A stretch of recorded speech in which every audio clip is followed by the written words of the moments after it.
Bonjour à tous, bonjour à toutes et bienvenue sur ma chaîne.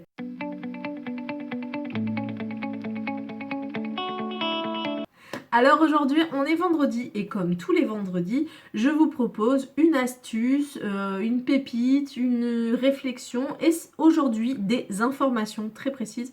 Et aujourd'hui on va parler d'un thème forcément qui me touche en ce moment puisque je suis en train de lancer ma formation professionnelle qui s'appelle Lancer son cabinet pour les psys et les thérapeutes, son cabinet de manière professionnelle, attention, fini l'amateurisme. Et donc du coup, étant dans ce milieu-là, forcément, je me rends compte que la plupart d'entre nous, quand on est libéral, quand on est auto-entrepreneur, voilà, on n'a aucune info sur comment fonctionne le milieu de la formation professionnelle, voire même on n'a aucune idée qu'en fait on a le droit à des formations, à des fonds de financement de la formation professionnelle qu'on n'utilise généralement pas. Donc aujourd'hui, mon défi personnel, là, c'est de vous envoyer quelques informations pour vous permettre de vous y retrouver et surtout pour vous donner envie, finalement, d'utiliser ces fonds-là pour pouvoir continuer à vous développer, continuer à développer votre activité, à vous former, à vous stimuler, à vous enrichir professionnellement.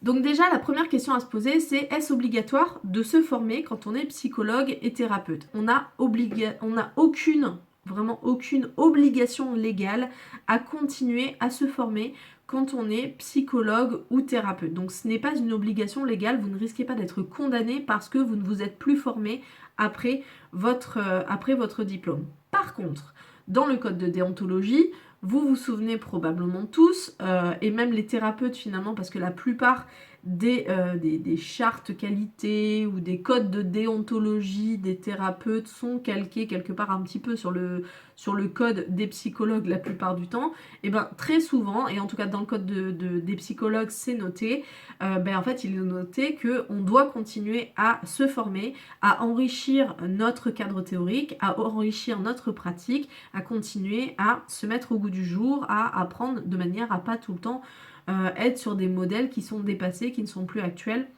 Donc c'est très très important. Donc est-ce que c'est obligatoire? Non. Est-ce que je vous le recommande? Oui. Est-ce que c'est fortement recommandé par le code des psychologues? Oui. D'accord. Mais tant qu'on n'est pas régi par un ordre, on ne peut pas nous obliger à nous former. Donc ça c'est une première chose. Deuxième chose à se poser, c'est en fait, oui, mais est-ce que j'ai le droit à des fonds, à ces fameux fonds de formation de la formation professionnelle, fonds de financement de la formation professionnelle. Désolée, j'arrive jamais à le dire comme il faut, donc il est possible que dans la vidéo, je me trompe encore. Fonds de financement de la formation professionnelle, ça fait beaucoup de F en fait. Donc, est-ce que vous avez le droit à quelque chose? Et bien pendant longtemps, moi-même, j'ai cru que en fait, j'avais pas le droit de me former ou que j'avais pas suffisamment cotisé pour pouvoir me former.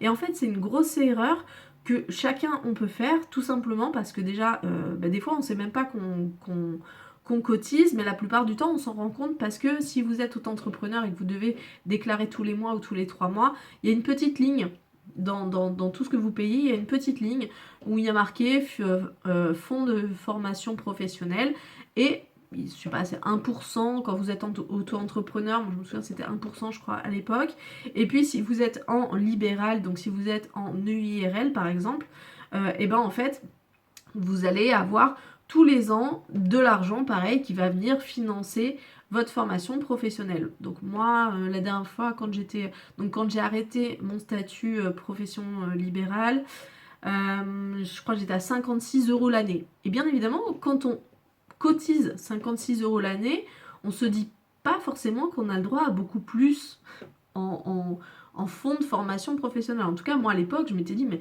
ouais, j'ai cotisé que 56 euros, donc je dois avoir le droit à rien en fait. Donc, et puis en plus, on n'a pas des infos qui nous descendent pour nous informer de combien on a droit. Donc, il y a vraiment cette chose-là à avoir en tête que du moment où vous travaillez, quel que soit votre travail, du moment où vous travaillez, que vous êtes salarié ou que vous êtes indépendant ou peu importe, du moment où vous travaillez de manière professionnelle, vous cotisez forcément pour la formation professionnelle, que ce soit dans votre activité salariée ou que ce soit dans une activité plus indépendante.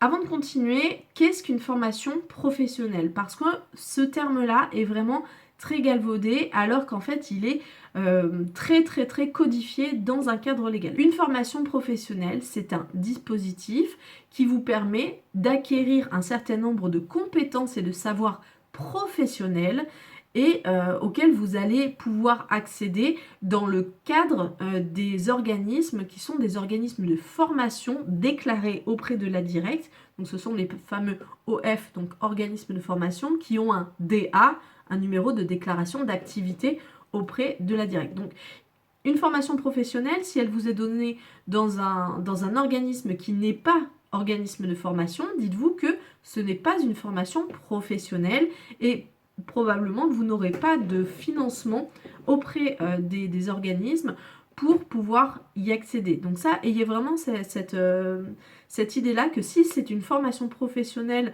que vous voulez, il faut vraiment que ça soit fait et délivré par un organisme de formation et pas n'importe quel organisme de formation. Il ne suffit pas d'avoir le numéro DA, même si c'est déjà toute une démarche pour l'avoir.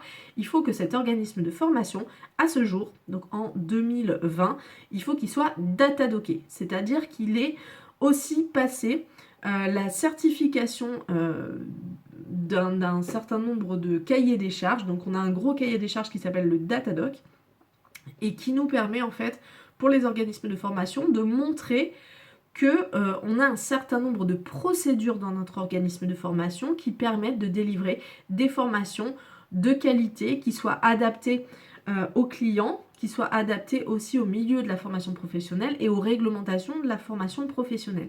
Donc, encore une fois, si vous voulez vous former, cherchez et que vous voulez accéder à des... Si vous voulez tout payer de votre poche, à la rigueur, faites ce que vous voulez, il n'y a pas de souci.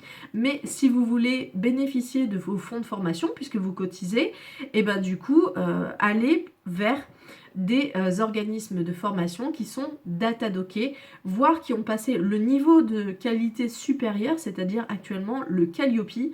Alors le Calliope, c'est en train de se mettre en place, ça devait être obligatoirement mis en place avant la fin de 2020, avec la crise sanitaire qu'on a vécue là, ça a été reporté d'un an, donc 2021, mais ça risque de changer, donc je vous en parle pas trop, mais en tout cas, des organismes, dans tous les cas, qui passeraient le Calliope, montreraient quelque part qu'ils sont d'un niveau de qualité, qualité de structure, en tout cas de structure d'organisme de formation supérieure. Ça ne veut pas dire que la qualité de la formation est meilleure, mais ça veut dire qu'au moins ils respectent un certain nombre de cahiers des charges qui sont hyper importantes. Donc bref, donc dites-vous, formation professionnelle, c'est une formation qui permet d'acquérir des compétences et des savoirs professionnels et c'est délivré par des organismes de formation.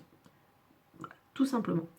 Une formation professionnelle, ça ne doit pas ressembler à du coaching. Ce n'est absolument pas du coaching. Dans du coaching, on vous accompagne pour faire les choses de manière opérationnelle sur une problématique.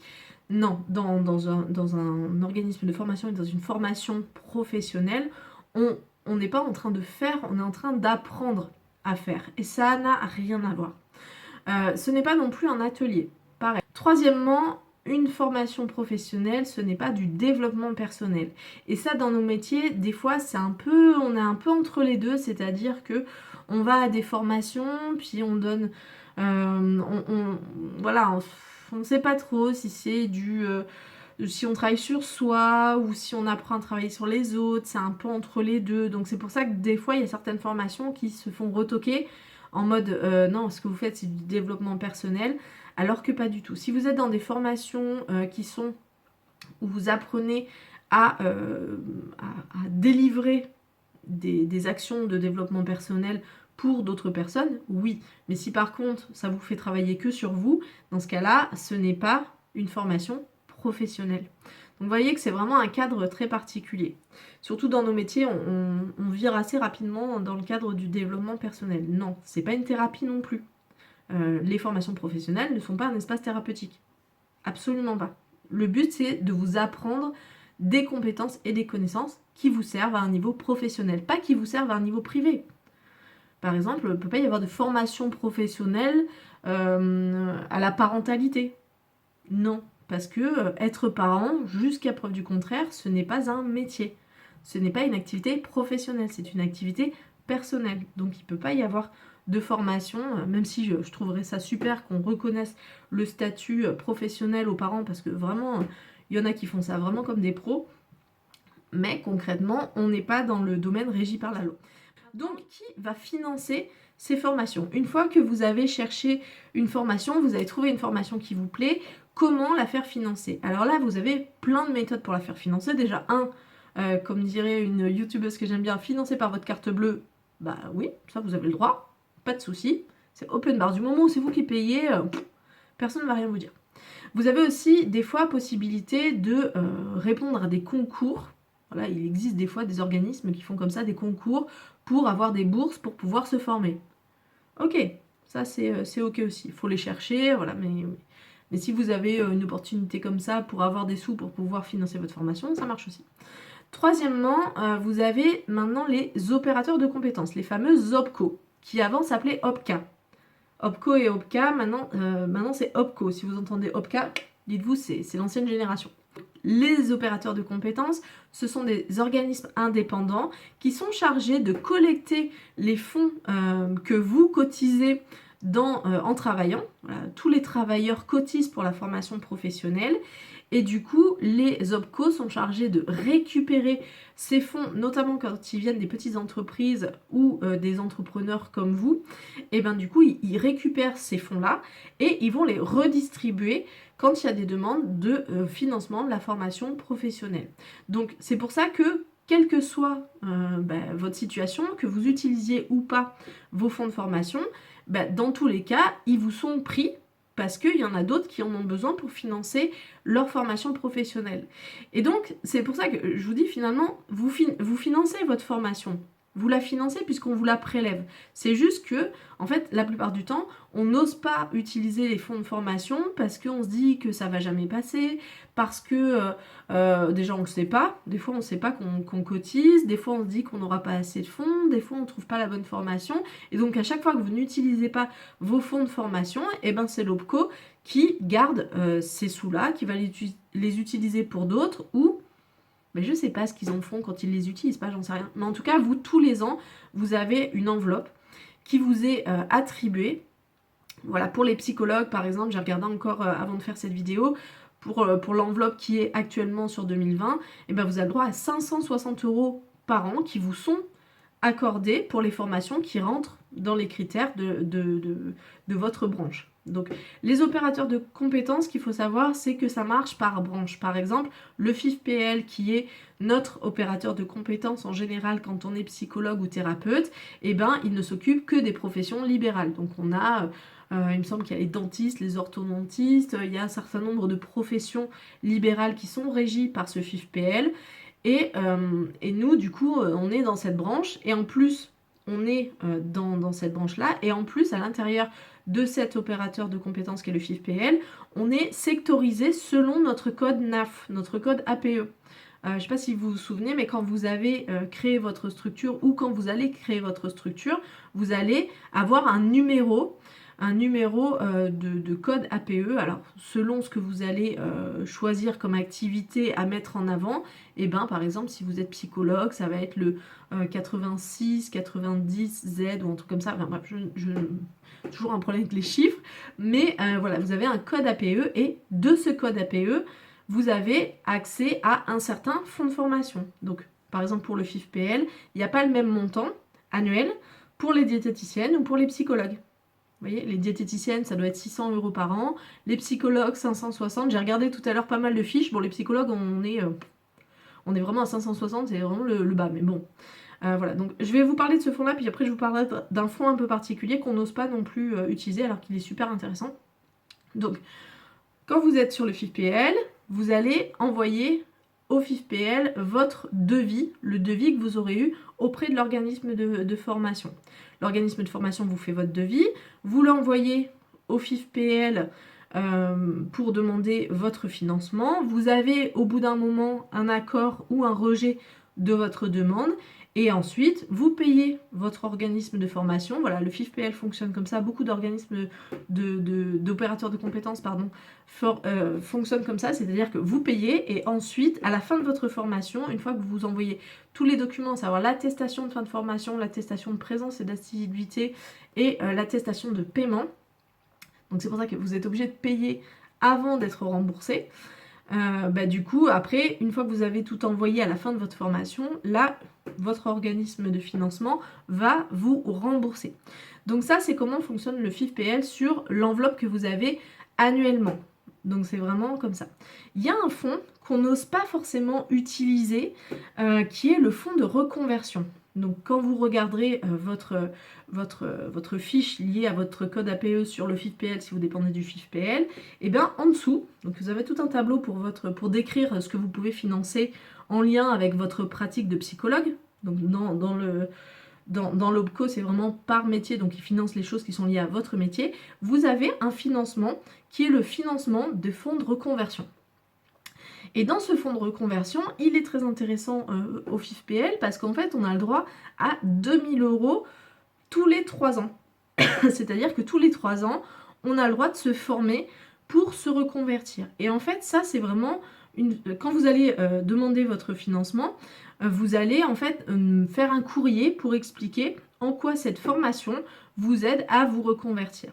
Et des fois, en fait, on peut avoir des choses qui ne sont pas de la reconversion totale, mais qui sont du coup la création d'une nouvelle branche ou d'une nouvelle activité pour laquelle vous n'avez pas vraiment toutes les compétences et du coup, hop, vous allez pouvoir accéder à ce fonds-là. Par exemple, quand on est sur ma formation créer un cabinet ou lancer son cabinet de thérapie, concrètement, si vous étiez salarié avant, vous n'étiez pas dans un cabinet de thérapie. Ou si vous aviez monté ça rapidement, mais que vous n'étiez pas vraiment sur avoir des compétences par rapport à ça, en fait, ça peut très bien se justifier que ça fasse appel à ce fonds-là. Donc ça, c'est vraiment pour l'opérateur de compétences, donc le FIFPL, dont vous dépendez peut-être. Deuxième façon de financer une formation, c'est d'aller voir sur le CPF, le compte personnel de formation. Donc ça, c'est un compte que les salariés jusqu'à présent alimentaient. Donc pour les indépendants, il y avait les OPCO et pour les salariés, il y avait le CPF. Maintenant, c'est en train de changer puisque même en tant qu'indépendant, vous cotisez aussi de fait dans le CPF. D'ailleurs, si vous n'avez pas regardé les indépendants, votre CPF pendant le confinement, en fait au mois d'avril, il y a eu une valorisation de votre activité professionnelle d'indépendant des années 2000, des 2 années d'avant, et du coup vous avez probablement reçu sur votre compte personnel de formation une valorisation de votre activité des années passées. Donc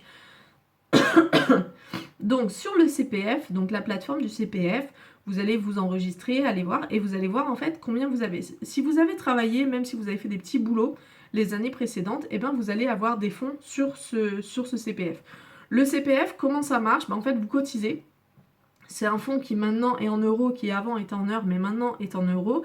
Et sur ce CPF, vous allez avoir une enveloppe plafonnée. Alors, soit à 2000 € pour la plupart des gens, soit 2500 si vous êtes dans un cas particulier, notamment, je sais qu'il y a 2500 si vous êtes dans le cadre du travailleur handicapé, parce que les formations sont en général un petit peu plus chères, des choses comme ça.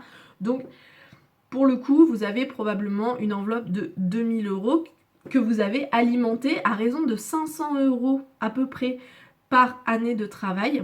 Voilà, sur les années précédentes. Encore une fois, ça s'est mis en place les années précédentes, donc il est possible que vous n'ayez pas encore atteint vos 2000 €. Mais voilà, allez regarder combien vous avez sur ce fonds de formation, sur ce CPF. Et l'avantage du CPF, c'est que ça fonctionne vraiment différemment. C'est-à-dire que généralement, donc c'est les organismes de formation qui se référencent sur le CPF. Donc vous avez accès uniquement aux formations qui sont référencées sur le CPF. Et ce qui va être intéressant avec le CPF, c'est que vous allez pouvoir aller chercher des formations qui n'ont aucun lien avec votre branche en fait, parce que vous aurez bien compris que chez les OPCO, on va avoir des formations qui sont en lien avec notre activité.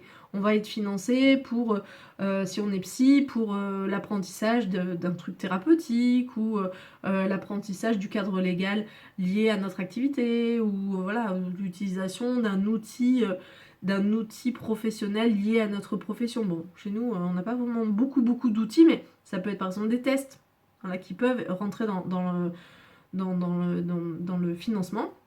Mais si vous voulez par exemple faire une formation en portugais parce que vous avez envie de travailler là-dessus et que ça vous fait plaisir et tout ça, ça fait augmenter parce que vous avez, je sais pas, un public portugais ou d'un autre pays, peu importe, mais si vous avez besoin, si vous ressentez le besoin de vous former dans une langue ou dans un outil qui n'a pas de rapport direct avec votre métier, ben en fait vous n'aurez pas forcément les fonds, alors qu'avec le CPF, vous pouvez accéder à n'importe quelle formation du moment où elle est référencée sur le site du CPF et où du coup c'est de la formation professionnelle et que vous avez des fonds à utiliser. Donc ça c'est vraiment deux approches différentes et vous allez voir que selon le cas, ça vaudra plus le coup pour vous d'aller sur du CPF ou d'aller vers l'OPCO ou même de mixer un peu des deux et de demander des financements auprès des deux puis de voir un peu ce qu'il arrive. L'intérêt du CPF aussi, c'est que sur le CPF, vous n'avez pas besoin d'avancer les sous puisque la plupart du temps, ça fonctionne en interne au CPF. C'est-à-dire que quand vous commandez directement sur le CPF et en fait le CPF se met en lien avec l'organisme de formation. Et en fait, il y a vraiment cet échange-là se passe en fait entre le CPF et c'est le CPF qui paye directement l'organisme de formation une fois que vous avez attesté d'avoir fini la formation. En fait, donc ça a un fonctionnement un peu différent. Mais pour les psychologues et tout ça, vraiment déjà étudier la question de l'OPCO parce que, encore une fois, si vous n'utilisez pas vos fonds de l'année avant la fin de l'année, clairement c'est perdu. En tout cas, c'est perdu pour vous, c'est pas perdu pour l'OPCO, mais c'est perdu pour vous. Donc, utilisez vos fonds de formation. Et je vous rappelle que la formation lancement de cabinet pro que je lance à partir du 15 juillet, je suis vraiment super contente, du coup, fait partie des choses qui peuvent être financées par votre OPCO et bientôt par le CPF, parce qu'il faut que je la finalise et que je la mette sur le site, mais bientôt, ça sera sur le site du CPF. Voilà, donc j'espère que ça vous aura intéressé. Je vais essayer de couper un peu la vidéo pour la faire plus courte parce que là j'ai passé beaucoup de temps, que vous aurez appris des choses. Et si vous avez des questions plus particulières, mettez-les moi dans les commentaires et peut-être que je referai une nouvelle vidéo pour éclaircir un point plus spécifique ou alors que je vous répondrai directement dans les commentaires si c'est des choses plus personnelles. Je vous souhaite une très très bonne journée, bon week-end à vous et à très bientôt. Ciao ciao.